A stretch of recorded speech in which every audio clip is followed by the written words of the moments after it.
nosso curso, né, de História, Memória e Imagem, né, de certo modo ele é uma novidade na área, né, e foi um conjunto de professores aqui do Departamento de História da UFPR, né, que diante da proposta de criar um curso noturno de História, quer dizer, não quis replicar simplesmente, né, as áreas tradicionais já existentes no curso de dia, né, um bacharelado voltado à pesquisa e a licenciatura. A gente quis fazer uma coisa diferente, né, e produzir, né, um historiador, quer dizer, que dominasse outras linguagens, que não apenas, né, a linguagem escrita, né, que ele tivesse domínio, né, do vídeo, da foto, da discografia, de outras formas, né, de outras linguagens, para gerar um produto historiográfico de outra natureza, que não a tese, a monografia ou o artigo, tá? Então esse curso ele foi criado, né, ele tem um caráter experimental, né, ele está tentando abrir esse campo, né, quer dizer, que pensa assim no historiador vinculado hoje em dia a toda essa área que mais cresce aí, né, nessa área da cultura, das mídias, né, da indústria cultural em geral. Então a gente pensou, né, que esse historiador ele poderia trabalhar, né, achar o seu caminho profissional no interior desse novo processo aí de comunicação, né, que é tão impactante na sociedade de hoje.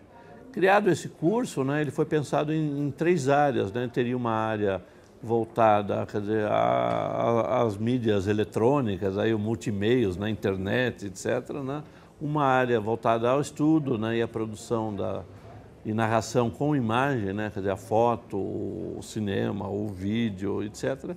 E uma terceira imagem voltada à memória, né, que trataria, né, do museu, da exposição, etc. Tá? Então, esse curso ele tentaria cobrir todas essas áreas, os alunos com uma certa especialização, né, mas não uma especialização total. No penúltimo ano, os alunos, para cada área dessas, os alunos passam por um laboratório, né? E eu acabei assumindo esse laboratório na área da memória, né? Tá? E a ideia, então, é que eles fizessem, né, exposições, né, que tem um caráter disciplinar, quer dizer, eles estão ali aprendendo a fazer exposição. Já entraram na seleção dos quadros, dos 4 pontos, né? Escolha de fotos, né? Escolha de textos, né? Eles foram ler os livros, ajudar a procurar quais seriam as frases mais adequadas para pôr.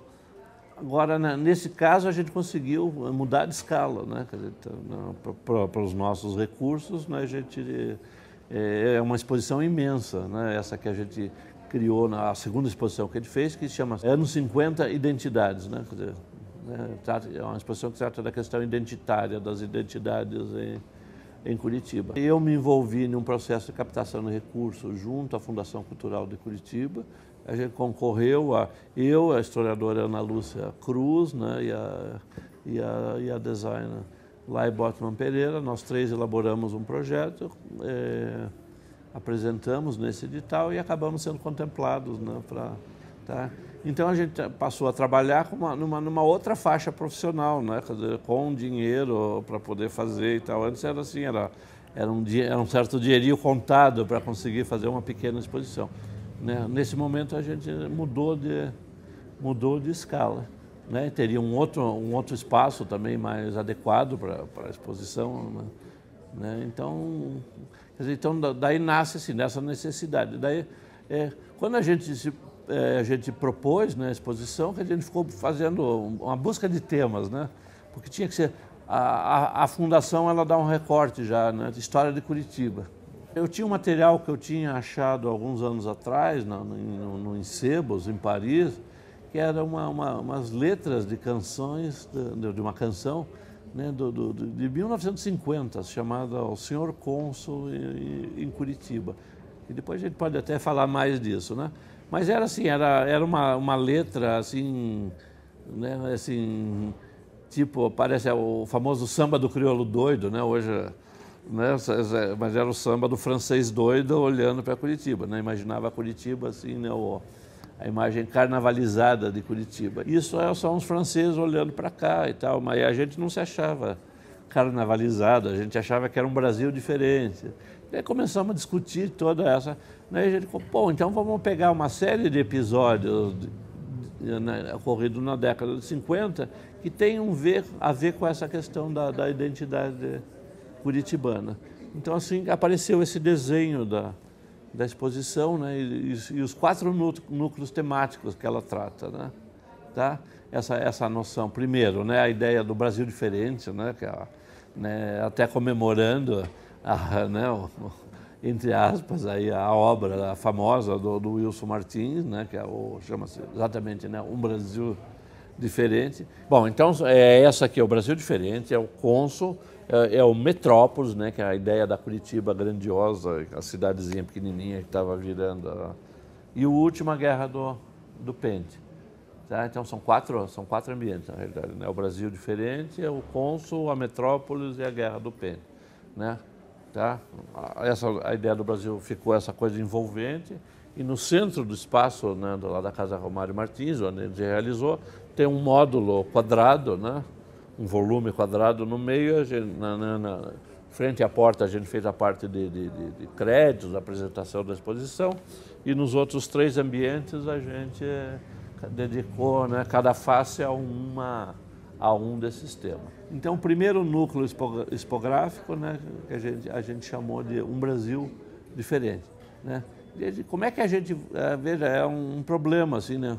Quer dizer, como é que a gente passa essa ideia numa coisa, né, física, né? A exposição é uma espécie de narrativa física, né?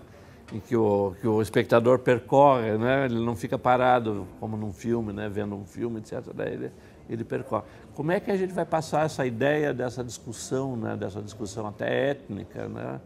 Que estava acontecendo? Então, depois de muito quebrar a cabeça, a gente, olha, e se a gente assim mostrasse simplesmente as caras dos curitibanos da época, né? Quer dizer, nessa altura tinha toda uma discussão de fundo racial, assim, né? O Curitiba era branca, europeia, e não era nem europeia, era mais que isso, era alemã, por isso era um Brasil diferente, a gente não tinha nada a ver com o resto do Brasil, né? Tá? Então, bom, mas isso está presente em uma série de obras de diversos intelectuais, né, da época, né? O Davi Carneiro, né, o próprio Wilson Martins, Temístocles Linhares, Bento Munhoz da Rocha Neto, todo mundo, cada um com uma leitura específica, né? Umas leituras assim mais racistas, podemos dizer, outras menos, né? Umas mais assimilacionistas, né? E apostando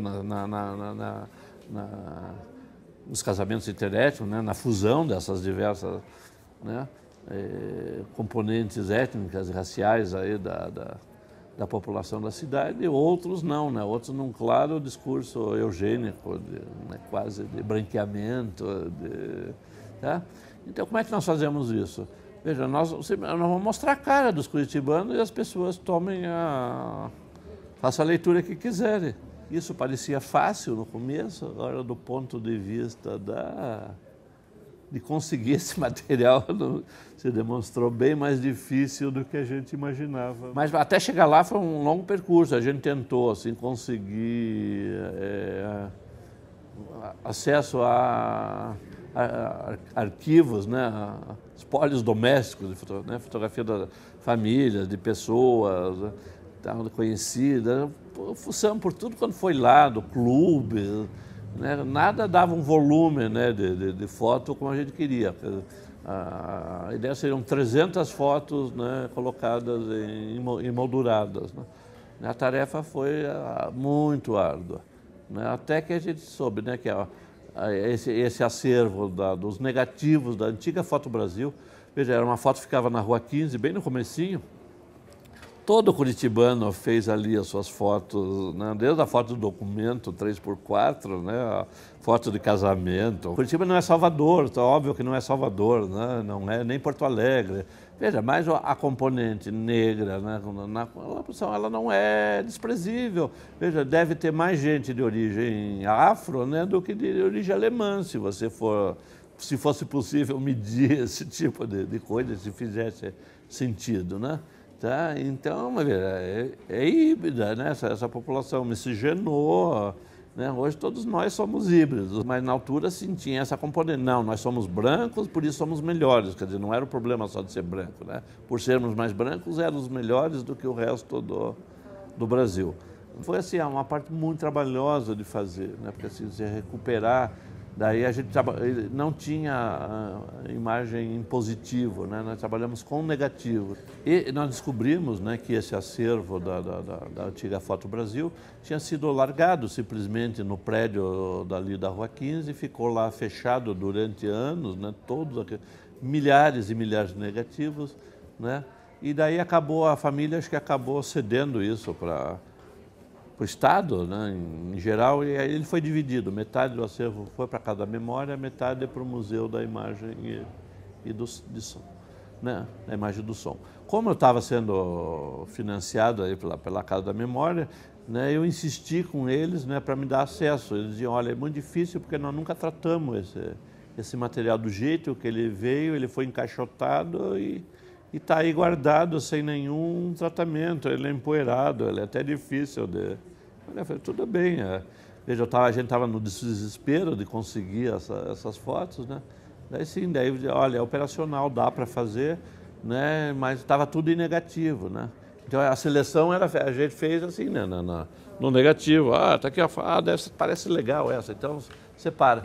E eu tive que comprar, inclusive, né, recursos do próprio bolso, né, um scanner, né, para fazer escanear em boa resolução esses negativos, né, até para depois eles suportarem, né, ampliação, etc. E depois a gente complementou com outras fotos de outros acervos, né, basicamente do Museu da Imagem do Som, pessoas em situação de trabalho, outro tipo né, então para a gente diversificar um pouco o material, né? E daí o passo seguinte foi enquadrar esse material, né, que foi também outra tarefa. A gente não quis assim passar uma noção assim de exposição, né, chegar assim, mandar fazer por exemplo, uma moldura padronizada. A gente poderia ter feito isso, né, uma moldura padronizada, né, mandar fazer aquilo tudo igual e tal, né. A ideia assim era, né, bem um efeito cenográfico assim quem estivesse ali vendo, sentisse assim, era o retrato do meu avô que foi pego em casa, foi trazido e foi posto na parede. Tá? E esse efeito, como é que eu conseguiria? Com moldura usada. Né? Então, e você imagine, né, conseguir 300 molduras usadas não é uma tarefa das mais fáceis. Então a gente foi fazendo por trechos, né, aqui no chão, né? E daí documentava isso, né? As molduras receberam um código, né? Cada uma tinha um código, então ali a moldura, para a gente poder reconstituir aquilo que a gente tinha feito.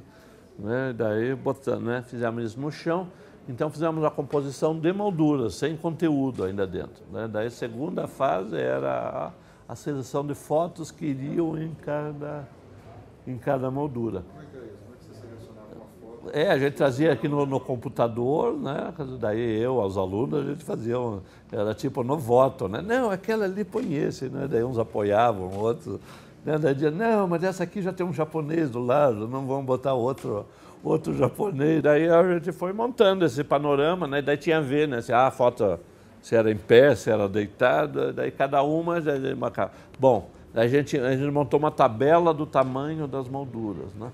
Então, essa moldura tem tanto por tanto, então tem que ser uma foto que ampliada mais ou menos deu tamanho. Então a gente selecionava para depois, no final, mandar plotar. Então a gente fez um trabalho de cenografia mesmo, né? Chegar, montar, pintar, botar um araminho, né, uma posição padronizada para depois dar certo na hora de pendurar. Quer dizer, então foi assim, quase um mês de trabalho árduo, né? Conseguir, né, gerar né, esse ambiente, tá? E esse ambiente, são as fotos recheadas entremeadas por frases tiradas dos livros desses intelectuais. Né? Assim, até para criar um confronto entre o lido, né, a citação bibliográfica, e aquilo que você está vendo. Né? Você está vendo pessoas, né, de tons de peles diferentes, formatos de olhos diferentes, né? Bigodes sem bigodes, né? Uns mais caboclos, outros mulatos, outros brancos, tem até aqueles louros assim, quase descorados, né? Então tinha tudo é forma e gênero. É isso que você está vendo, uma sociedade multiétnica, multirracial, o que você quiser. E de repente aquelas frases dizendo, não, nós somos tudo branquinho, europeu, tá? Então a brincadeira foi essa, você quer criar esse contraponto, né, entre o escrito e o visual. Foi tão impactante o efeito cenográfico que ela sustentaria essa parte ser uma exposição sozinha. A exposição, a gente dividiu ela em 4 partes, né? Eu já tinha mencionado isso, né? Então, uma é um Brasil diferente, a outra foi essa coisa da letra da música que eu tinha comentado, né? Bom, a intelectualidade curitibana está lendo o Paraná dessa forma, né? Branca, alemã, etc. Isso faz um contraponto com essa letra de música francesa que diz que o Paraná é meio baiano, tem que é a terra do carnaval, né? Curitiba é um lugarzinho tranquilo, é isso que a letra diz, né? É um lugar tropical, né? Um lugarzinho tranquilo, onde tinha um cônsul, o cônsul tinha uma casinha com varanda. Esse ambiente do cônsul a gente deu basicamente um tratamento multimídia, tá? A gente, como fala de uma varanda, lugar tranquilo, a gente encenou assim um lugar para sentar, né? Lá tem uma televisão, fez um ambiente assim, de uma ideia carnavalizada de Curitiba, né? A gente discutiu muito, quer dizer, como fazer isso. Então, qual foi a opção? Foi botar uma foto do prédio da universidade, né? Que é uma espécie de marco o prédio antigo da universidade, e a gente meio que juntou com ele bananeiras e cachos de banana, né? Tem uma cristaleira votiva, onde estão lá os discos, alguns originais, uns já daí, CDs, e o centro desse ambiente é essa televisão que fica passando, né, em looping, uma programação de 1 hora, mais ou menos, que são as N versões dos diversos cantores que interpretaram, franceses que interpretaram, né? Então também não só franceses, tem cantor belga, tem das Antilhas, todo mundo cantando o Senhor Cônsul em Curitiba. Em imagem a gente só conseguiu uma, que é a do Francis Linel. Foi esse justamente que ganhou o Festival da Canção, o primeiro Festival da Canção francesa, em Deauville, com essa música. Ele construiu muito da carreira dele em cima dessa música. Ele voltava, gravava de novo, aparecia na televisão, cantando, assim, era o hit dele. E nós conseguimos no YouTube uma apresentação na televisão francesa já nos anos 60, né, que é muito engraçado. É ele numa cadeira de balanço, né, aquele bando de antilhana, né, que já que ele não sabia bem como era uma baiana, eles encheram de antilhana, tem havaiana. E os alunos, eles trataram esses vídeos, eles ajudaram a colocar, como é que chama, legenda, né, para o português, a gente mandou traduzir. Tem um dos vídeos, é bem interessante, que eu fiz com eles, né, a gente fez uma visão cômica, uma leitura cômica, assim, né, realçando os absurdos, né, que estão sendo ditos na música, né.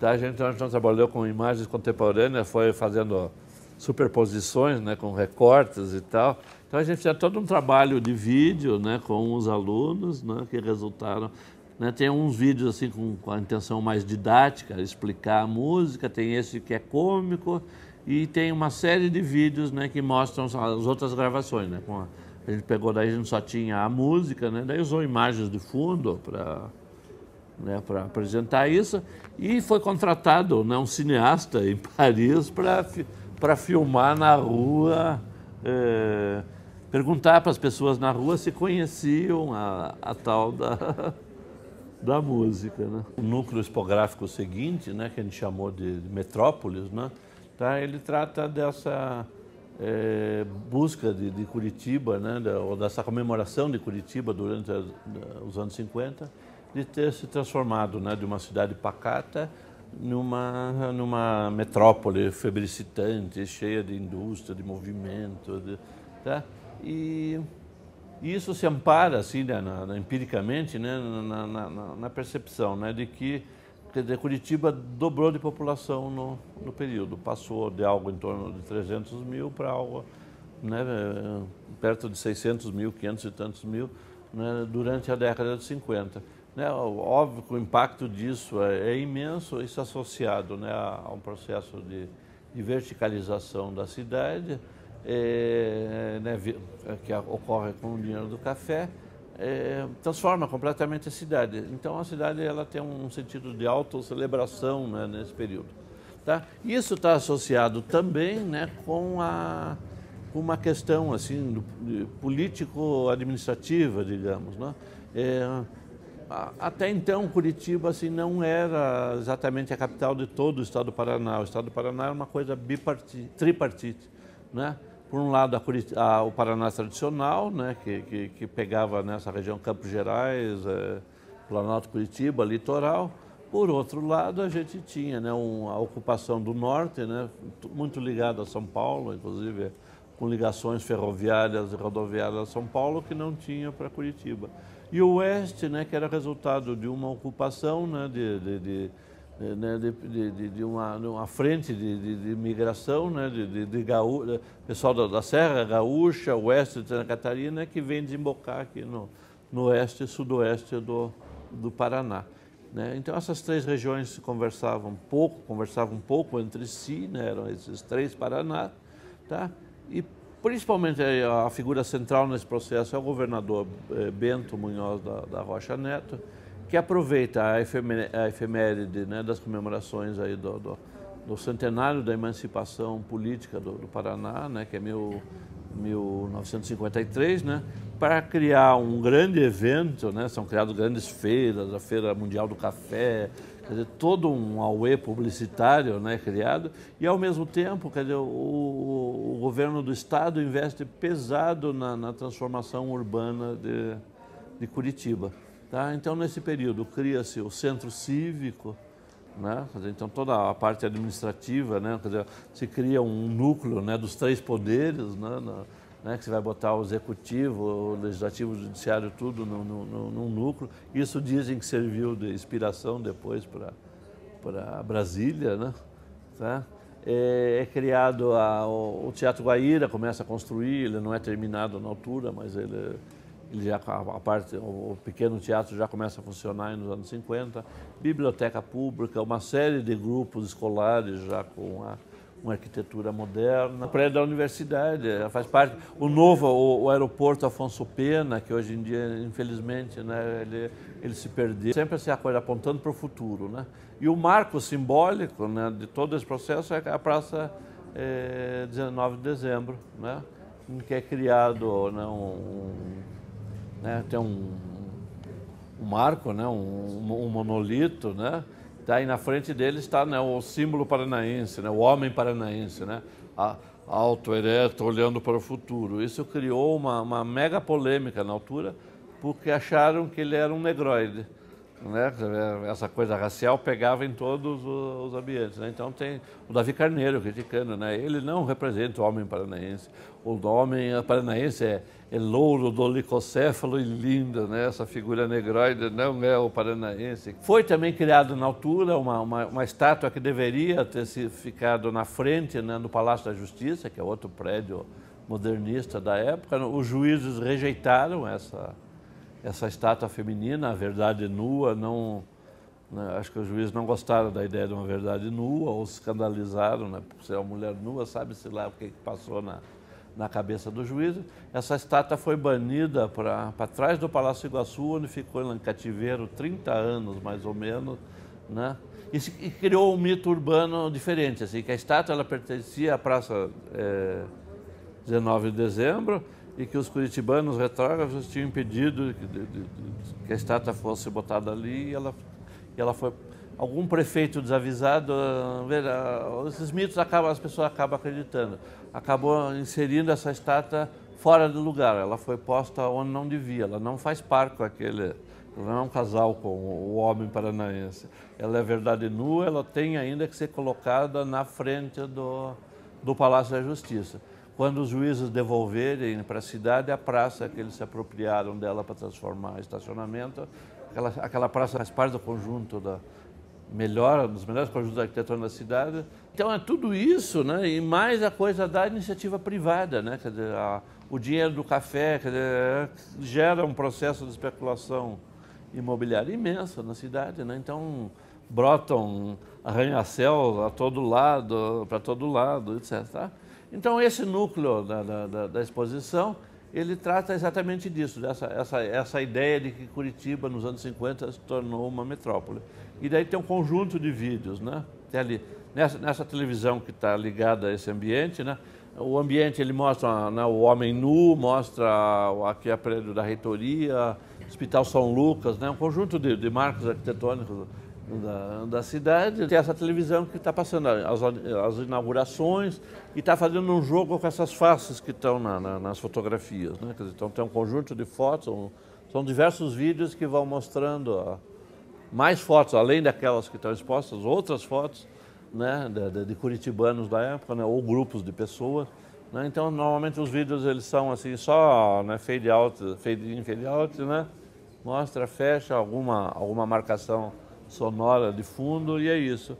E tem mais um vídeo, né, que esse foi a montagem minha, né, que eu peguei um vídeo dos anos 20, um filme dos anos 20, que é uma apologia a Manhattan, né?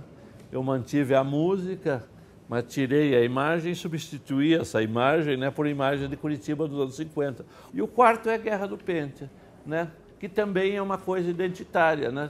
Veja, né? Durante as comemorações do centenário se criou uma mania, né, de fazer... Curitiba é a soma das etnias, e as etnias, é óbvio que eram todas europeias. Então, tudo que se fazia a respeito do Paraná era assim, os polacos, os italianos, os alemães, os não sei o quê. Óbvio que os luso-brasileiros, os negros, os índios estavam de fora dessa... Tá? Os desfiles foram organizados em 53, eles todos têm essa marca, esse desfilar de etnia. O único negro que eu achei é um que está puxando um cavalo, onde vão sentados alguns, não sei se polacos, alemães, o que estão sentados no cavalo. Né, o negro, ele serve, né, ele deve ser invisível, ele serve como mão de obra, né, para a passagem dessas etnias, né? Tá? E também daí fica aquele discurso, terra de todas as gentes, né? Paraná, terra de todas as gentes. Né? Lá termina a década, 1959, com uma amostra que não era bem assim de todas as gentes, né? Quer dizer, a cidade querendo massacrar os turcos, né? Os árabes, né? Que a gente chamava de turco, etc. Então a gente montou esse último ambiente justamente com isso, né? A Guerra do Pente, né? Que é aquele conflito provocado, né, era um concurso que tinha, né, para cobrança de imposto, né? Você trocava notas fiscais por uma espécie de bilhete de loteria, chamava-se o talão vale 1 milhão.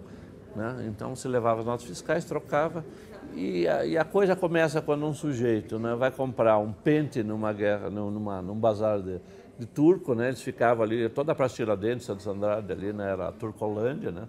Tá? E esse árabe não quis dar não soube, tem versões diferentes, cada um conta uma história, né? Mas em suma, eles se pegaram no tapa dentro da loja, né? O cliente e o dono.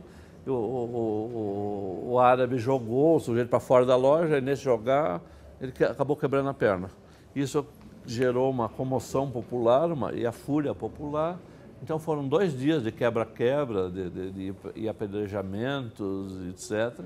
Né? Veio o exército para nós estávamos na Guerra Fria, então até deram notícia assim, que aquilo era coisa de comunista. Normalmente eu faço a leitura que, veja, nós temos uma construção de Brasília, com a construção de Brasília a inflação, os preços subindo, uma população que estava acostumada com preços estáveis, né?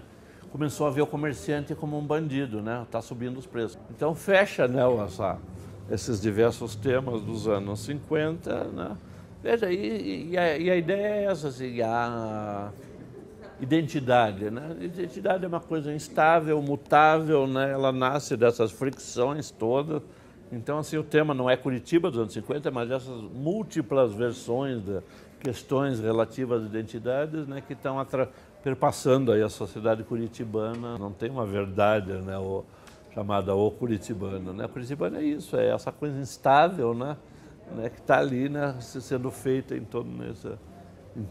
nesses movimentos todos. O Bento, ele não é tão... Ele fala, ele tem todo um discurso assim, nós somos tinguis, né? Ou seja, todos os moradores, os tinguis eram antigos índios que estavam aqui, né? Então ele tem todo um discurso de miscigenação, apaziguação, né?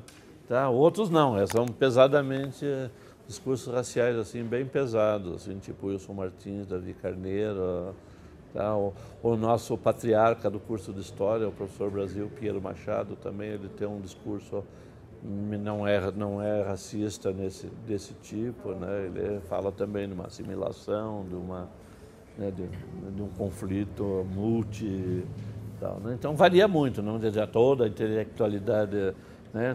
Existem intelectuais e intelectuais aí, né? Então são falas diferentes também que estão sendo postas em jogo. Inclusive todos elogiam os árabes, como assim o melhor colono que tem vira brasileiro fácil. Veja, é o único que vai apanhar da população, contrariando tudo que os intelectuais dizem.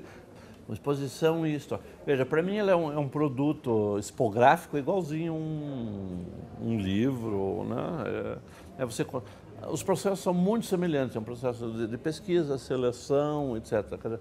Na parte final é que a coisa muda, né? Quer dizer, os recursos aí são um pouco diferentes.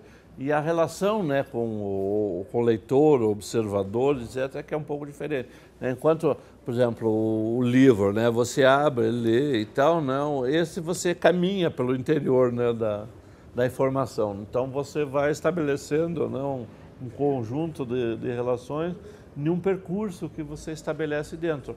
Mas veja, é um produto igualzinho a você fazer um livro ou a fazer um vídeo, né, quer dizer, contando. Tá? Então, a base é a mesma, tá? É a pesquisa, a seleção, interpretação, né? E uma escrita, né? Essa escrita que no final acaba sendo diferente, né? São outras regras, né? Tem toda uma questão espacial aí colocada, luz, efeitos cenográficos que você usa. Veja, mas no fundo você está produzindo a mesma coisa, né? Você está narrando uma história. E isso foi a parte, assim, uma das partes gratificantes, assim, né, foi na relação com os alunos, né, que participaram, né, eles perceberem isso, né, eles participaram de todas as fases da exposição, né, selecionando imagens, etc.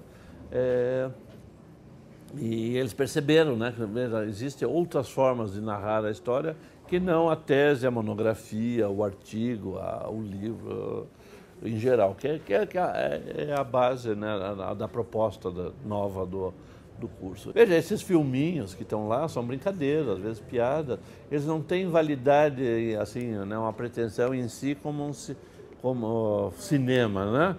Mas a sua validade é no interior do processo expositivo, né? Legal, né? A gente fez transformar a música numa grande brincadeira sobre Curitiba, no interior da exposição, é fantástico, né? Quer dizer, se for olhar a qualidade do vídeo, é péssima mesmo, do ponto de vista técnico, etc., mas ali ela exerce, né? Quer dizer, então é a coisa do multimídia mesmo, né? Ali naquele momento, naquela situação, né? Com todo o enquadramento que tem em volta, quer dizer, aquilo ganha significado. Esse videozinho, assim, ele é um sucesso, ele está inclusive no YouTube, ele é fantástico. Foi avisado que era para um público de segundo grau em diante, né? Eles levam crianças, mas eles fazem um bom trabalho ali. Eles tiram outro tipo de informação, mas eles leem outras coisas, é interessante, tá? E veja, assim, eu tenho fotos assim de 3 gerações, assim, né? Oh, meu bisavô, daí tal, o filho, a neta, tudo, né? Tirando foto embaixo né? Então as pessoas se identificaram muito com o jeito que foi buscar a família, né? Esse discurso, né? Essa coisa anti-racismo que está ali, quer dizer, bateu em muita gente. É fato, é isso mesmo, não era assim. Não era. Quem não se interessou pela exposição foi a mídia. É engraçado, eles levantaram, eles fazem caderno G da Gazeta, fazem tudo sobre qualquer coisa. Não foi. Olha, foi uma das coisas assim que eu faço questão de deixar registrado. Assim. Foi no dia da inauguração, uma repórter da Gazeta do Povo sentou na poltrona para conversar comigo, trocou umas 3 ideias, eu disse para ela, vamos ver a exposição que eu gostaria de te mostrar. Ah, não precisa, o fotógrafo já... Veja, ela entrou, ela não viu a exposição. Nós precisamos de um tempo de maturação talvez maior, né? Mas assim, intuitivamente, pelo que eu vi, acho que é super interessante, né? Tá faltando ainda assim um maior reconhecimento até da universidade, do próprio departamento de história, de apostar mais nessas formas, né? A gente ficou muito preso a essa coisa acadêmica, autorreiterativa, né? Do fulano que daí repete o outro, que não sei o que, né, o debate acadêmico e tal. Né? Não, veja, eu pertenço a esse mundo, é isso que eu faço o tempo todo, então não estou falando mal dele. Mas eu acho assim que é extremamente salutar, né, a gente perceber que a gente tem outras linguagens. Veja, aí tem um mercado de trabalho aí, né, em princípio, né? Né, vamos lá, vai aprender a fazer exposição, ou vídeo, né, fazer reconstituição de época para um filme.